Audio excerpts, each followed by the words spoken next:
He didn't ask if I was okay. He asked who dared to touch me. I remember that night in fragments, like broken reflections in a rain-soaked window, the kind you can't piece back together without cutting yourself on the edges. And maybe that's the point. Maybe some nights aren't meant to be understood, only survived, because by the time it was over, nothing in my life felt like mine anymore. Not even my own choices, not even my silence. But I'm getting ahead of myself. Because it didn't start like that. It never does. It started with something small.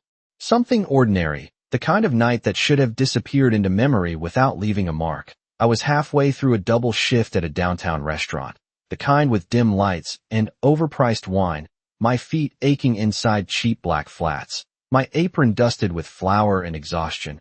I remember glancing at the clock, 10:42 p.m., counting how many minutes until I could go home, until I could peel off the smell of fried food and pretend I was living a different life, one where I wasn't. Constantly tired, constantly behind, constantly trying to stay invisible. But invisibility doesn't work when the wrong people decide to notice you. The air shifted before anything even happened. I felt it, like pressure building before a storm. Voices got quieter, laughter thinned out. And then there was that sound. A glass tipping, not shattering, just enough to make heads turn, just enough to break the rhythm of the room. I should have stayed in the kitchen. I should have kept my head down. But I didn't. I stepped out because that's what you do when you're working. You move toward problems, not away from them. And that's when I saw him. Not the man who would change everything. Not yet. But the situation that would bring him into my life.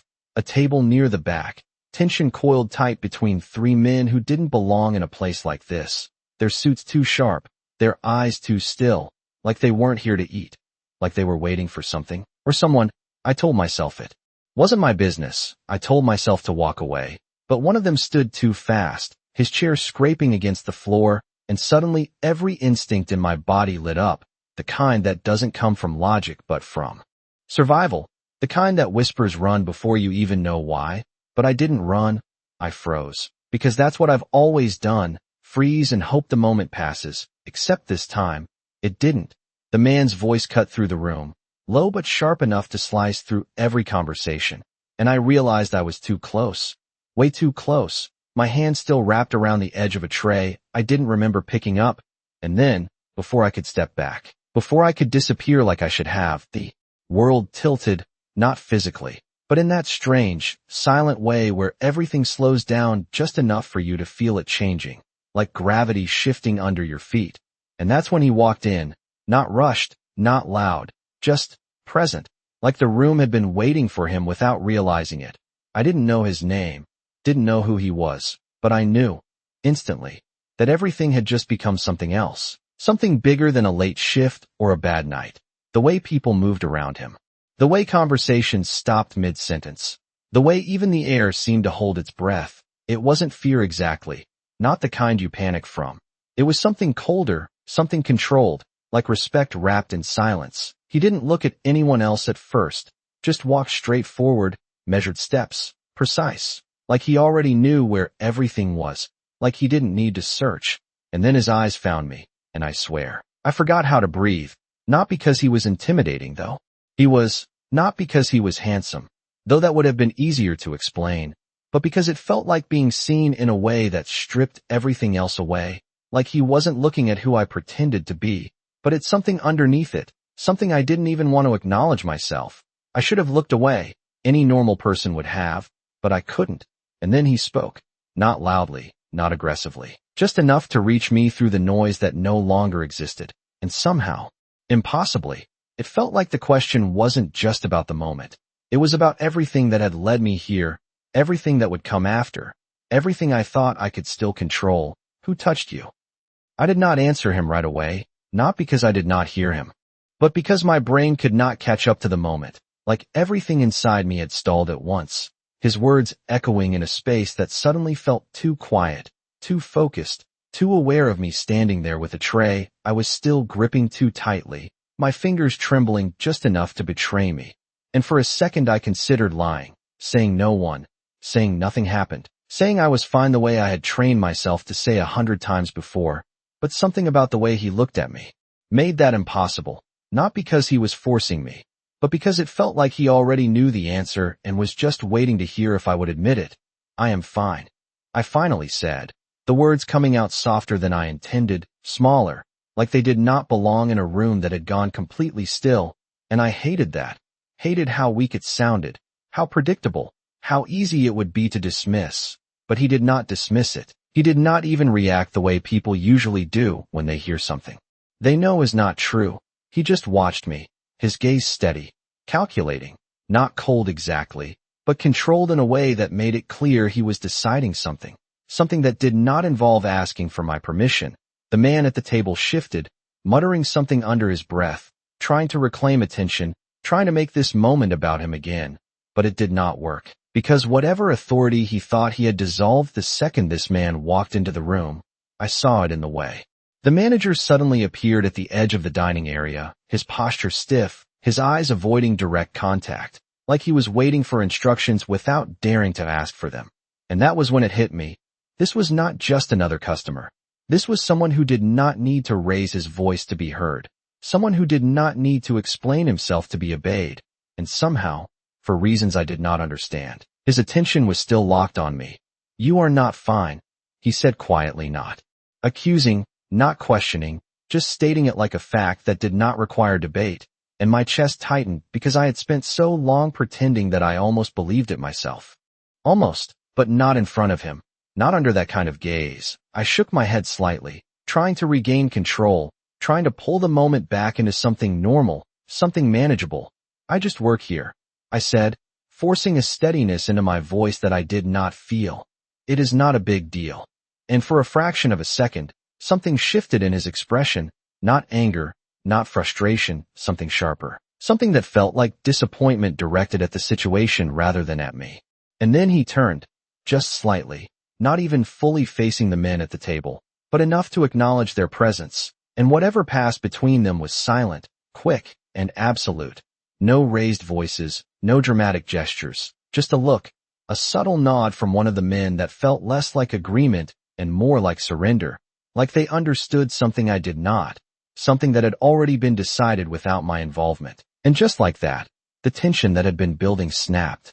Not loudly, not violently, but cleanly, like a thread being cut. The men stepped back, their earlier confidence gone, replaced by something restrained, something careful, and I realized I was still standing there, still caught in the center of a situation I had never asked to be part of, my heart pounding too fast, my thoughts scrambling to catch up.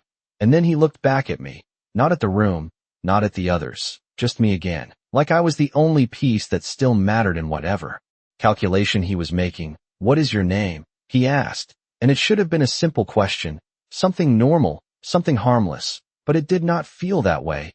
It felt like a line being drawn, like once I answered, something would shift permanently, something I would not be able to take back. I hesitated, just for a second, long enough to feel it, that instinct again, the one that had been whispering all night, telling me to step away, to disappear, to not get pulled into something I did not understand. But I had already stepped too far in, already been seen, and something told me there was no going back to invisible now. "Emily," I said finally, my voice barely above a whisper, and the way he repeated it, quietly, like he was testing how it sounded, like he was committing it to memory, made something in my chest tighten in a way I could not explain. "Emily." And then, softer, almost to himself, "You should not be here tonight." I frowned, confusion cutting through the fear, because that made no sense. This was my job. This was where I always was. Where else would I be? But before I could ask, before I could question what he meant, he stepped closer, not invading, not aggressive, just enough to shift the space between us, enough that I could feel the presence of him in a way that made everything else fade out. And when he spoke again, it was quieter, but somehow heavier, like the words carried weight I could not see yet. "From now on," he said, "you will not be alone here." And something about the way he said it made it clear it was not a suggestion, not a courtesy, not even a favor. It was a decision, one that had already been made, one that did not require my agreement. And I should have refused. I should have said no, should have insisted that I did not need help, that I could take care of myself the way I always had. But the truth sat heavy in my chest, undeniable and uncomfortable, Because for the first time that night, despite everything that felt wrong, everything that felt out of control, I felt something else too. Something quieter, something more dangerous. I felt safe, and that scared me more than anything else. I should have said no right then. I should have stepped back, forced a polite smile, told him thank you, but I could handle myself. Because that is what I had always done, handle things on my own, survive quietly, keep my head down and my life small enough that nothing could reach in and rearrange it. But instead I stood there, staring at him like the ground beneath me had shifted and I was still trying to find my balance. And the worst part was not the fear, not even the uncertainty, it was the way part of me did not want to step away, the way something inside me leaned toward him instead of pulling back. And I hated that. I hated how quickly that feeling appeared, how unfamiliar it was, how dangerous it felt, because nothing in my life had ever come without a cost. And something told me this would be no different. The room slowly came back to life around us. Conversations resuming in low murmurs, glasses clinking again, but it all sounded distant, like I was hearing it through water, because my focus was still locked on him, on the way he moved, the way he carried himself like he owned not just the space but the outcome of everything happening inside it. And then, just as suddenly as he had appeared, he stepped back, not leaving, not turning away completely, but creating just enough distance to let reality breathe again. "Finish your shift," he said, his tone calm, almost casual, like we were discussing something normal, something ordinary, but there was nothing ordinary about the way he said it, because it did not feel like a suggestion. It felt like a boundary, like he was allowing me to return to my routine, while quietly deciding that routine would no longer belong entirely to me. I blinked, caught off guard by the simplicity of it. By the way, he was not trying to pull me away, not dragging me into something dramatic or overwhelming, just letting me stand there with the weight of his words settling slowly into place. "I always do," I replied before I could stop myself, a hint of defiance slipping through, small but real, because I needed something to hold on to, some piece of control. And for a brief moment, his expression changed again, not softer exactly, but sharper in a different way, like he recognized that resistance and did not mind it, maybe even expected it. "Good," he said, and there was something in that single word that felt like approval, like I had just passed a test I did not know I was taking. And then he turned, finally, fully this time, and walked toward the exit, the space parting for him again without question, without hesitation, and I watched him go, my breath uneven, my mind racing, trying to catch up to what had just happened, to understand why it felt like something had been set in motion that I could not see yet. The manager appeared beside me almost instantly, his voice too careful, too measured. "Emily, go take a 5-minute break," he said, not meeting my eyes, which was strange because he never gave breaks during rush hours, not unless something was wrong. And suddenly everything about the night felt even more off, more deliberate, like pieces moving into place around me without my input. "I am fine," I said automatically, echoing the same lie I had given earlier, but he shook his head slightly, still not looking directly at me.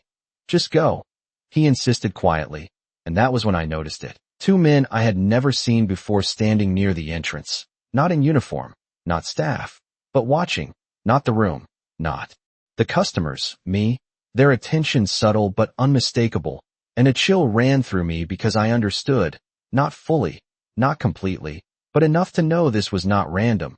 This was connected to him, to what he had said, to that quiet decision he had made without asking me. I set the tray down slowly, my hands no longer steady, and moved toward the back hallway, the familiar path to the staff room feeling different somehow, narrower, heavier, like I was walking deeper into something instead of stepping away from it. I pushed the door open and leaned against the wall the second it closed behind me, my heart pounding in a way that made it hard to think, hard to breathe. I should have felt relieved. The situation was over. Nothing had escalated. Nothing had gone wrong in a way I could clearly point to. And yet everything felt wrong. Everything felt changed, because his words kept echoing in my head. "From now on you will not be alone here." And the more I thought about it, the more I realized what that actually meant. It was not protection the way people usually offer it, temporary, conditional, something you can accept or decline. This felt permanent, like a line had been drawn around me that I did not create and could not easily step outside of. I closed my eyes for a second, trying to steady myself, trying to remind myself that I was still me, still Emily, still someone who could walk away from things that did not feel right.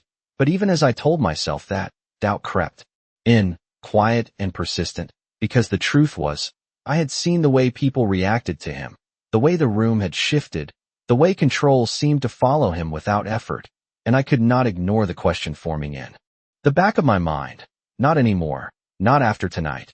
What happens when the person who decides to protect you is also the one you cannot refuse? And as I opened my eyes again, staring at my reflection in the small, cracked mirror on the wall, I realized something that made my chest tighten in a way I could not explain. This was not over, not even close. This was just the moment everything started. I stayed in that small staff room longer than I should have, longer than a normal 5-minute break, because stepping back out felt like stepping into something I did not understand yet, something that had already begun moving around me without my permission, and I needed a moment, just a moment, to convince myself that I still had control, that this was still my life.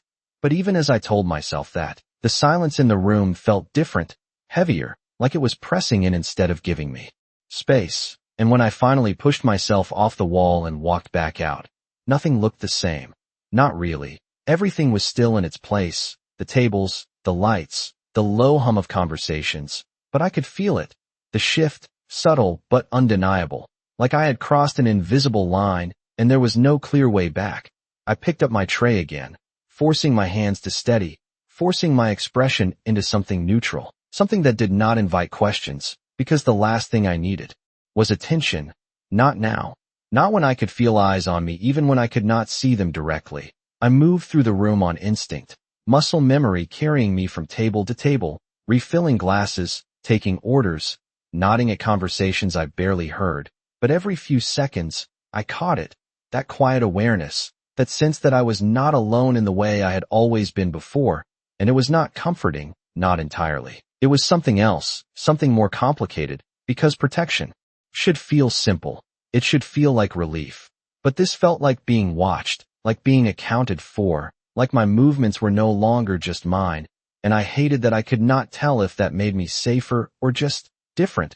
I passed by the front of the restaurant, and my eyes flickered, just for a second, toward the entrance. And they were still there, the two men from before, positioned casually, like they belonged, like they had always been part of the place, but I knew they had not. And the moment one of them glanced in my direction, not obvious, not lingering, just enough to acknowledge, my stomach tightened because I understood now. This was not temporary. This was not a reaction to a single moment. This was intentional, structured, decided, and I had not agreed to any of it. Emily. A voice pulled me back, sharp and impatient, and I turned to see my manager watching me with a look I could not quite read, not irritation, not concern, something more careful than usual, like he was measuring his words before speaking. Table 7 has been waiting, he added, but his tone lacked its usual edge, and that alone told me everything I needed to know. Something had changed for him too, something about how he saw me, or maybe how he thought he was supposed to see me now, and I nodded quickly, moving toward the table, trying to focus, trying to ground myself in something normal, something routine. But even as I did, I could not shake the feeling that the rules had shifted, not the written ones, not the obvious ones, but the invisible ones that actually mattered, the ones that determined who had power and who did not, who could be ignored and who could not. And somehow, without asking, without warning, I had been moved from one side of that line to the other. The rest of my shift passed in a blur. Not because anything dramatic happened, but because everything felt just slightly off, like the world had tilted a few degrees, and I was the only one trying to adjust to it. People were quieter around me, more polite, more aware, and even the customers who usually complained about everything seemed to hold back, like they sensed something they could not explain. And by the time the clock finally hit midnight, I felt more exhausted than I had at the start of the night, not physically, but mentally, like I had been holding something heavy without realizing it.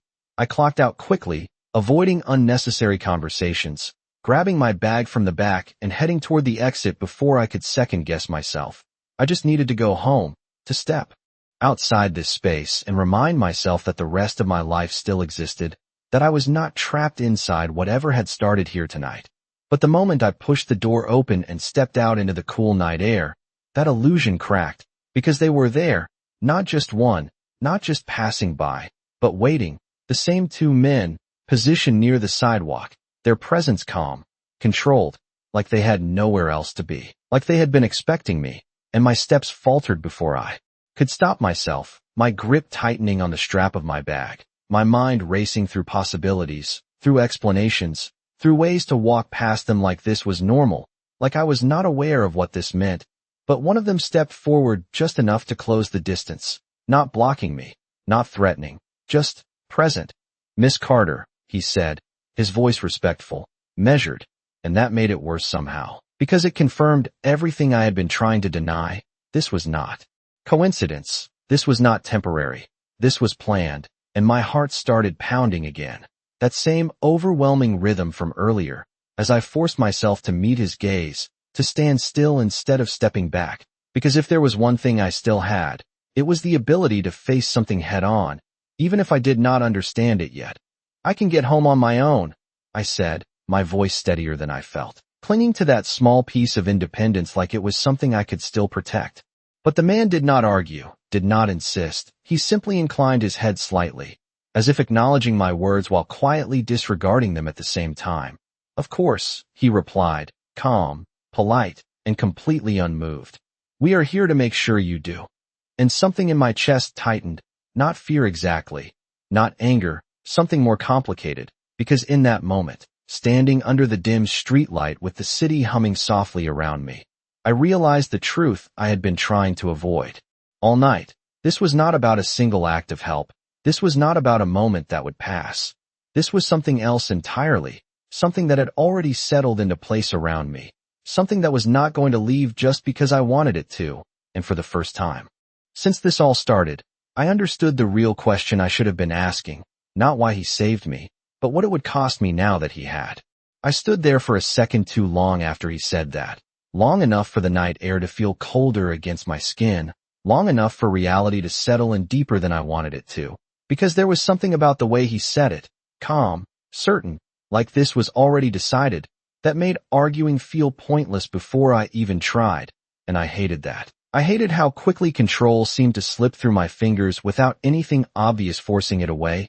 I tightened my grip on my bag and stepped past him, choosing movement over hesitation, because standing still felt like surrender, and I was not ready for that. Not yet. The sidewalk stretched ahead of me under dim streetlights, the city quieter than it had been earlier, but still alive in that distant, constant way. Cars passing, voices echoing faintly from somewhere down the block, and for a few steps, I almost convinced myself I had imagined everything, that I was just walking home like I always did, alone, unnoticed, unchanged. But then I heard it, not footsteps exactly, not close enough to be obvious, just the subtle presence behind me, measured, controlled, keeping distance without disappearing, and my chest tightened because I did not need to turn around to know they were still there, still following, not in a threatening way, not in a way that would make someone else panic, but in a way that made it clear I was no longer moving through the world on my own terms. I kept walking, my pace steady even as my thoughts raced, trying to process, trying to understand, trying to figure out where the line was between protection and control, and whether I had already crossed it without realizing. My apartment was 3 blocks away, a small building tucked between a convenience store and a laundromat that never seemed to close, the kind of place you choose because it is affordable, not because it feels like home. And as I reached the corner, I hesitated for just a second, my eyes flickering to the reflection in a dark storefront window, and there they were, not right behind me, not crowding my space, just present enough to remind me they were not going anywhere. And something inside me shifted then, something sharper than fear, something closer to frustration, because this was my life, my routine, my space, and I refused to feel like a stranger inside it. I turned around before I could second-guess myself, my voice steadier than I expected when I spoke. "You do not need to follow me," I said, meeting his eyes directly, forcing myself not to look away, not to shrink back the way I might have earlier, and for a brief moment, something flickered in his expression, not surprise exactly, but recognition, like he had been waiting to see if I would say that, if I would push back instead of quietly accepting it. "We are not following you," he replied calmly, and I almost laughed at that, not because it was funny, but because it was so clearly not true, so carefully worded to sound reasonable while still maintaining control. "Then what do you call this?" I asked, gesturing slightly, not dramatic, just enough to acknowledge the situation without escalating it. And he considered me for a second before answering, his tone unchanged, steady, respectful. "We are ensuring that you arrive home safely."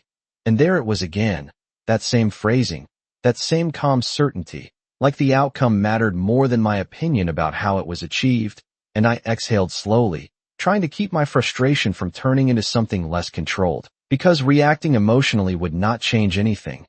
It would not make them leave. It would not undo what had already been set in motion. "I have been getting home safely for years," I said, quieter now, more to myself than to him. But he heard it anyway, of course he did, and for a moment, neither of us spoke, the silence stretching just long enough to feel intentional, before he gave a small nod, not dismissive, not condescending, just acknowledging the truth of what I said without offering to change anything because of it. And that was when I understood something I had been missing. This was not about what I needed.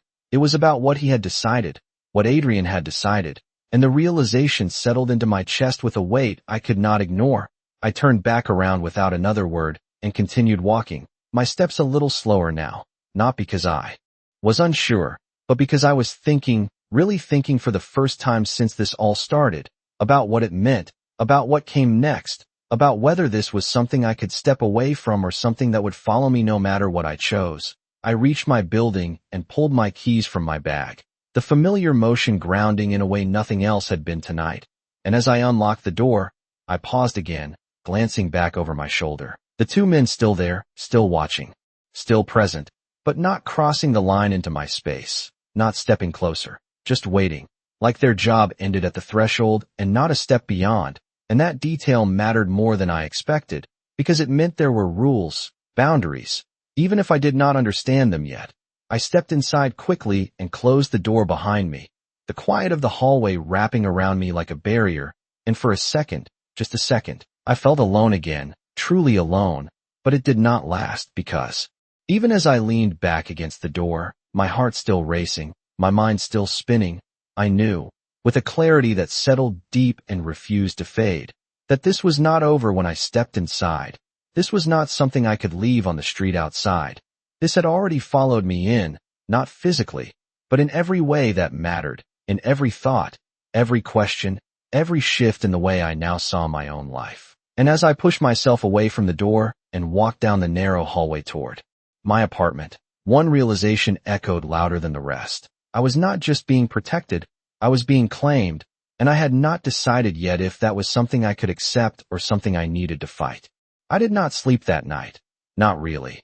I lay in bed staring at the ceiling, watching the faint glow of streetlights spill through the blinds in thin, uneven lines that shifted every time a car passed outside, and every time the light moved, my mind moved with it, circling the same thoughts over and over again like it was trying to find an answer that did not exist yet. Because nothing about what happened made sense in a way I could control. And that was the part that kept me awake. Not fear exactly, but the loss of predictability, the realization that something had entered my life that did not follow the rules I was used to. And no matter how many times I replayed the night in my head, I kept coming back to the same moment. The way he looked at me, the way he said my name, the way he made a decision that somehow reached into my life without asking for permission. And I hated that I could not just dismiss it, that I could not just decide it did not matter, because it did, more than I wanted it to. I finally gave up trying to sleep around 4 a.m. and sat up, pulling the blanket around my shoulders as if that could anchor me to something normal, something familiar. My apartment felt smaller than usual, quieter in a way that made every sound more noticeable. The hum of the refrigerator, the faint creak of the floor when I shifted my weight, the distant noise of the city waking up. And for the first time since I moved in, it did not feel entirely like mine. Not because anyone was inside it, but because I knew, somewhere beyond those walls, there were people who had already decided they were connected to me now. And that thought settled into my chest with a weight that was hard to ignore. I stood up eventually, moving through my routine on autopilot, making coffee that I barely tasted, getting dressed with more care than usual, even though nothing about my day should have required it. And when I finally stepped outside, the air felt different, sharper, like I was more aware of everything around me. Every movement, every sound, every person passing by. I told myself I was being paranoid, that I was overthinking, that last night had been an isolated event that would fade with time. But that illusion lasted exactly 3 seconds, because as soon as I stepped onto the sidewalk, I saw them, not the same men from last night, but the same presence, the same quiet watchfulness positioned just far enough away to seem incidental and just close enough to feel intentional. And something inside me sank, not dramatically, not with panic, just a quiet, steady realization that this was not going away, not on its own. I kept walking. My pace controlled, refusing to let it show that I noticed, refusing to let it change how I moved. Because if I gave that up, if I let this redefine how I existed in my own life, then I had already lost something I might not get back. The morning passed in a blur of normal things that no longer felt entirely normal. The bus ride, the familiar streets, the routine of stepping into the restaurant again. But even before I pushed the door open, I could feel it, that same subtle shift from the night before, like the space had already adjusted to something I was still trying to understand. The manager greeted me differently, more attentive, more careful, like he was measuring every word. And even my coworkers seemed slightly off, their glances lingering a second too long, their voices quieter when they spoke to me, like I had become something they needed to be aware of rather than just another person sharing the shift. I tied my apron on slowly, grounding myself in the simple motion, reminding myself that I was still here, still working, still living the same life I had before. But even as I did, I could not ignore the way the room felt, the way the atmosphere carried that same controlled tension from the night before. And then I saw it, not obvious, not announced, just present, a table near the back that had not been there before, or maybe it had and I had never noticed. 2 men seated there, dressed like regular customers, but not acting like them, their attention subtle, but precise, their awareness tuned not to the menu or the conversation, but to the room itself. And I did not need to ask, did not need confirmation. I already knew. This was part of it, part of whatever had been set in motion. And for a second, frustration flared up again, sharper this time, because this was my space, my routine, my job, and now it felt like it had been quietly rewritten around me. I grabbed my order pad and forced myself to move, to do my job the way I always did, because if I stopped, if I let this overwhelm me, then I would lose something more important than control. I would lose myself. But as I moved between tables, taking orders, delivering food, maintaining that careful balance between awareness and denial, one thought kept returning, persistent and impossible to ignore. This was not about a single night anymore. This was a system, a structure, something organized and deliberate. And at the center of it, whether I wanted it or not, was him. And the question that had followed me since I stepped out of the restaurant last night returned with a clarity that made it impossible to push away. Not what he wanted, but why me? Because out of everyone in that room, out of everyone in this city, he had chosen me. And I did not yet know if that choice was a mistake I could escape from or something that would change everything whether I was ready or not. By noon, I realized something else had changed, not just the room, not just the people, but me, the way I moved, the way I thought, the way every decision now carried an extra layer of awareness that had not been there before, like I was constantly measuring the space around me, calculating invisible lines I could not see but somehow felt. And I told myself it was temporary, that I would adjust, that eventually this would fade into the background the way everything else in my life had. But deep down I knew that was not true, because this was not something that blended in. This was something that reshaped the edges of everything around it. I was refilling water at table 12 when it happened, not something dramatic, not something obvious, just a small moment that shifted everything again. The door opened, the sound barely noticeable over the low hum of conversation, but I felt it before I saw it, that same shift in the air, that same quiet pressure that made the room subtly rearrange itself without anyone saying a word, and I did not need to look to know who it was. My hand paused mid-motion, the water pitcher hovering over a glass as my breath caught for half a second, just long enough to confirm what I already knew. He was back, and the realization sent a ripple through me that I could not fully control, not fear, not exactly, something sharper, more focused, like anticipation wrapped in tension. I forced myself to finish what I was doing, to pour the water, to nod politely, to act like nothing had changed, because reacting would only make it worse, would only draw attention to something I was still trying to understand. But it was impossible to ignore the way the room responded, the way conversations softened, the way even the staff seemed to adjust their movements, more precise, more careful, like everyone was aware of a presence that did not need to announce itself to be felt. I turned slowly, deliberately, telling myself I was just checking the room, just doing my job, but the moment my eyes found him, everything else blurred at the edges. He stood near the entrance, exactly as he had the night before, composed, controlled, dressed in the same kind of quiet precision that made him stand out without trying, and his gaze found me almost instantly, like he had been expecting that, like he had known exactly where I would be, and for a second, the space between us felt smaller than it should have, like distance did not matter the way it used to. I looked away first, forcing my attention back to the table, back to the routine, because I needed that anchor, needed something to remind me that I was still here, still working, still in control of at least part of my life.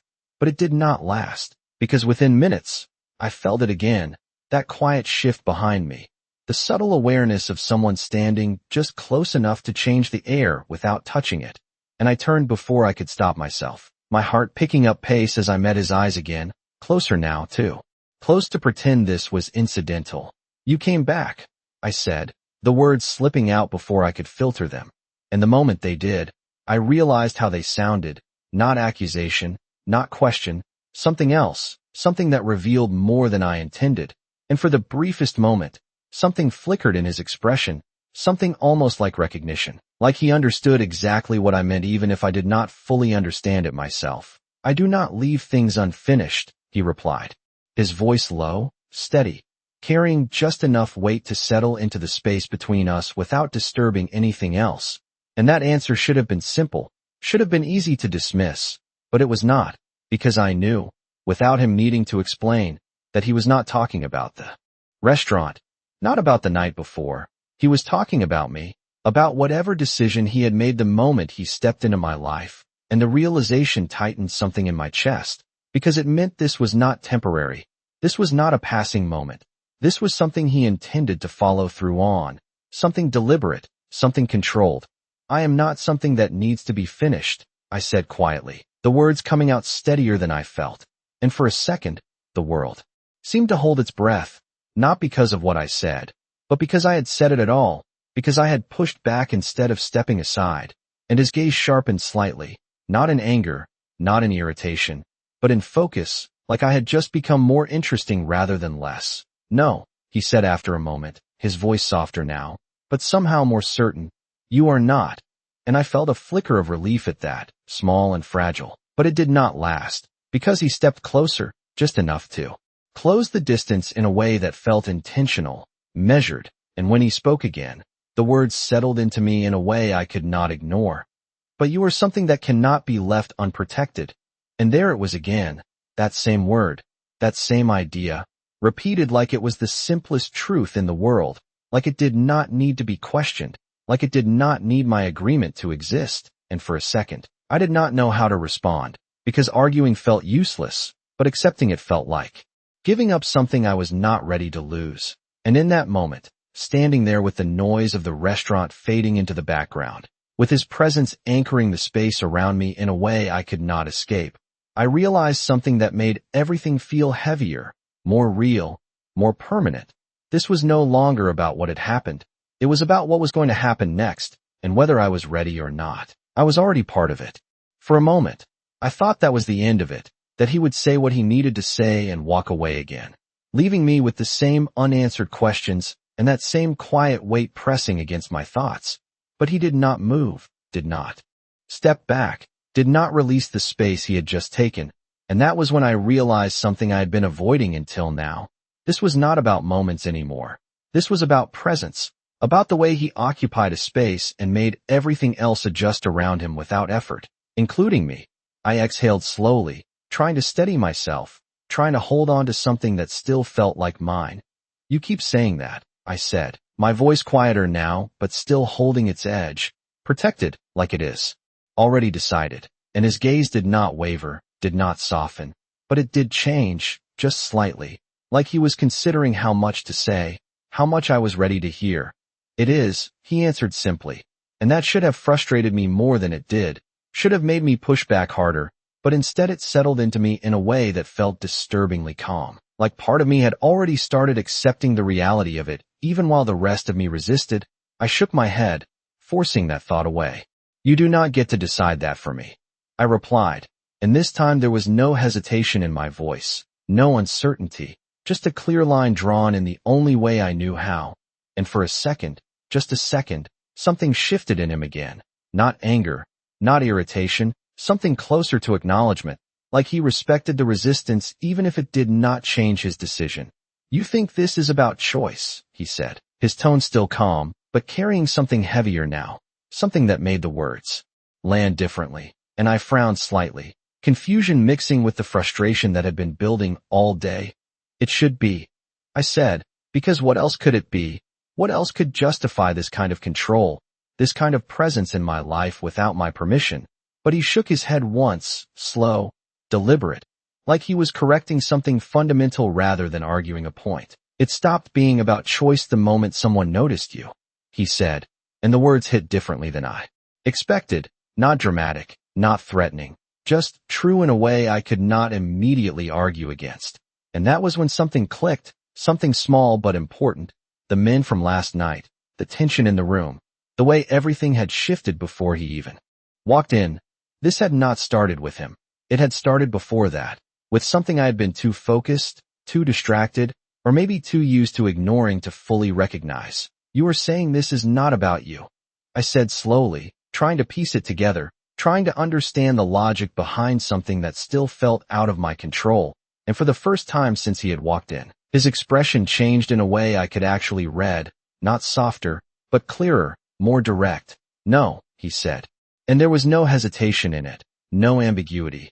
It is about you. And the way he said it made my chest tighten, because it felt like the truth had been sitting right in front of me this entire time, and I had been looking past it, trying to make it simpler than it was, trying to frame it as something I could reject or accept on my own terms. But it was not that simple. It was never that simple. Then why does it feel like I do not have a say in it?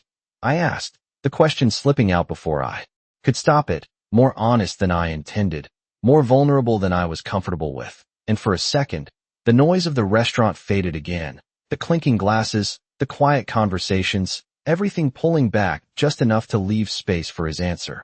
Because you are still thinking like nothing has changed, he replied, his voice low, steady, but carrying a weight that settled into me deeper than anything else he had said so far. And I felt the truth of it in a way that made it hard to breathe for a second, because something had changed, something fundamental, something that had shifted the way the world interacted with me, even if I had not fully accepted it yet. And what exactly has changed? I asked, even though part of me already knew the answer, already felt it in every glance, every subtle adjustment, every moment of awareness that had followed me since last night. And he held my gaze for a long second before answering, like he wanted to make sure I understood, really understood, what he was about to say. You were seen, he said finally, and the simplicity of it made it more unsettling, not less, because it was not dramatic, not exaggerated, just a statement of fact that carried consequences I was only beginning to grasp, and suddenly everything made sense in a way I did not want it to. The shift in the room, the way people reacted, the presence that followed me even outside these walls. It was not random. It was not temporary. It was a reaction to something I had stepped into without realizing, and now I could not step back out. And you think the solution is to control everything around me?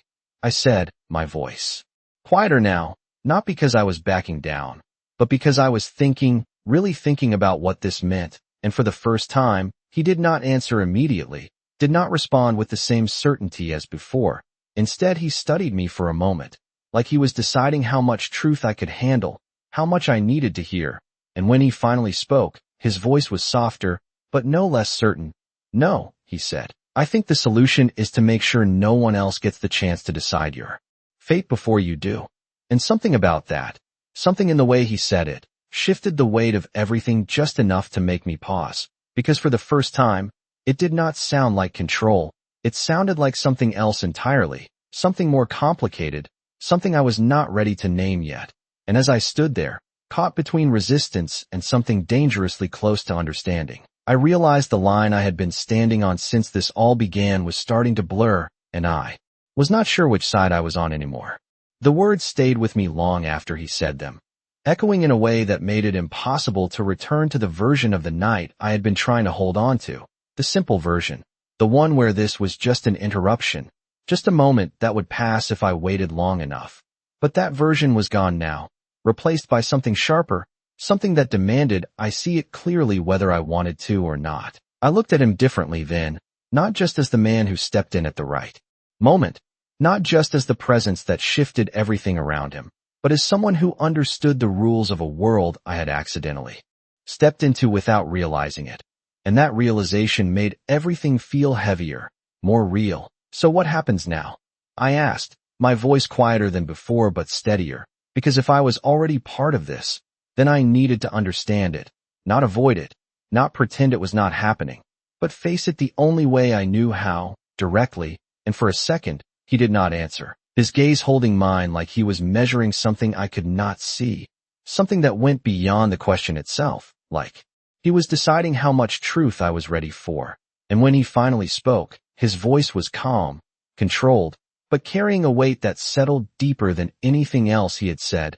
Now you stop pretending you can go back to how things were, he said, and the simplicity of it made it harder to argue, not easier, because it was true in a way that did not leave space for denial. I exhaled slowly, my mind catching up to the reality of that statement, because part of me had been holding on to that idea that I could just keep going, keep working, keep living the same way, and eventually this would fade. But it was not fading. It was expanding, settling into every part of my life whether I acknowledged it or not. And if I do not want that, I said, not as a challenge this time, but as a genuine question, because I needed to know if there was still a line I could draw, still a choice I could make that would return things to something recognizable, something mine, and his expression did not change, but his answer came without hesitation. It does not change what is already in motion. And there it was, the truth I had been circling since the moment he walked in. This was not something I could undo, not something I could step away from just because I decided I did not want it. And that realization should have scared me more than it did. But instead, it settled into something quieter, something more focused. Because fear did not help here. Understanding did. I nodded slightly. More to myself than to him. Letting that reality sink in. Letting it take shape in a way I could work with instead of fight blindly. And when I looked back at him, something in my expression must have changed, because his gaze sharpened just slightly, like he recognized it, like he saw the moment I stopped resisting the existence of the situation and started trying to understand it instead. Then I need to know the rules, I said, the words coming out clearer than anything I had said so far, because if I was part of this now, if this was not something I could walk away from, then I was not going to stand in the middle of it without knowing how it worked. And for the first time since he had approached me, something shifted in him that felt almost like approval, not obvious, not spoken, but present in the way his posture adjusted slightly, the way his attention focused in a different way. The rules are simple, he said, and I almost expected them to be complicated, layered, impossible to follow. But they were not in the way he explained them. You pay attention, you do not ignore what you feel, and when something does not feel right, you do not stay silent. And I frowned slightly, because that was not what I expected, not orders, not restrictions, not control, but something else entirely, something that felt less like a cage and more like a warning.